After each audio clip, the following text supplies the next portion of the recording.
On ne peut pas avoir une application du droit international à géométrie variable. Alors, les Occidentaux ne l'appliquent pas, puis les autres doivent l'appliquer. Ce n'est pas comme ça que ça fonctionne, ou ce n'est pas comme ça que ça doit fonctionner.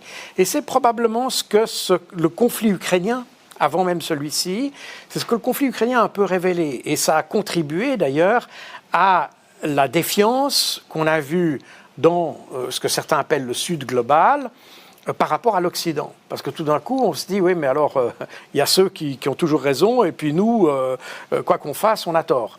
Donc, on est un petit peu dans cette dynamique-là, et on est vraiment dans cette dynamique-là avec la Palestine, parce que depuis 75 ans, on sait que le droit international n'est pas respecté. Et on le sait parce qu'il y a des quantités de résolutions prises par les Nations Unies, par l'Assemblée générale le plus souvent, quelquefois par le Conseil de sécurité, qui montrent que la communauté internationale est en désaccord avec la manière dont Israël applique le droit international. C'est-à-dire que, ou plutôt, la communauté internationale considère qu'Israël n'applique pas le droit international.